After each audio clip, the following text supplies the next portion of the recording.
एक बार भगवान शंकर ने पार्वती जी से कहा, हे धर्मपत्नी, मेरे लिए समुद्र से जल लेकर के आओ, मैं स्नान इत्यादि करूँगा।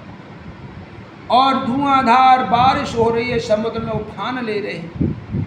और जब पार्वती जी बड़ी सुंदर स्वरूप है, उसको देख करके और समुद्र मोहित हो जाता है। मोहित होकर के पार्वती जी से कहने लगा कि हे पार्वती, आप भोलेनाथ के साथ में उनके लिए रहने के लिए जगह नहीं है, खाने के लिए भोजन नहीं है, और वहाँ जाकर के पास में क्या करोगी? आप मेरे साथ में रहो, मेरे यहाँ और 16 रत्न हैं, मैं सभी नदियों का राजा हूँ, आप मेरे साथ में रहोगे तो बड़ी प्रसन्न रहोगे, आपका जीवन का उद्धार हो जाएगा। उसी समय पर पार्वती जी अपने घड़ा को उसी जगह पर छोड़ करके भगवान शंकर के पास में आ गई और जा करके कहने लगी कि प्रभु, वो तो बड़ा उसको अभिमान है कि 16 रत्न है उसके पास में, और वो मुझसे ऐसे कह रहा था, गलत नजर से मुझको देख रहा था। उसी समय पर भगवान शंकर ने क्रोधातुरा करके ऐसा उनको श्राप लिया कि तू मूर्ख, बड़ा अभिमान है तुझे, और मैं 1 महीने के बाद में तेरे 16 रत्नों को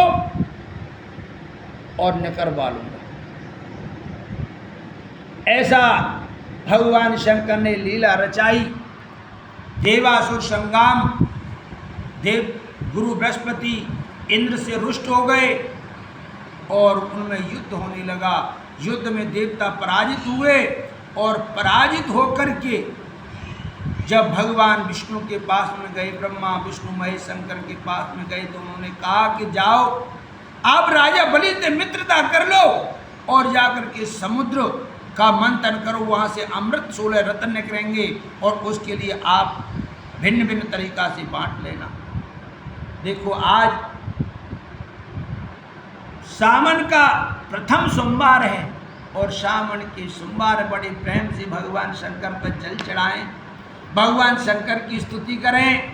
और भगवान तो केवल एक धतूरा चढ़ा दे तो प्रसन्न हो जाए, भांग चढ़ा दे तो प्रसन्न हो जाए, और बेलपत्री चढ़ा दे तो प्रसन्न हो जाए, पर भगवान से युद्ध करके किसी ने भी उनसे विजय प्राप्त नहीं पा सके। तो मेरे प्यारे भक्तों, उस भगवान शंकर का ध्यान करो, और भगवान का शंकर का ध्यान करोगे, आपके जीवन को धन्य होते रहेंगे। ऐसा वरदान देंगे भगवान, क्यों भगवान शंकर ने जिसको वरदान दिया कि राजा कुबेर को राज दिए तो धन की प्राप्ति कर दी, इधर रावण को वरदान दिया तो उसके यहाँ पर सब गुण संपन्न हो गया।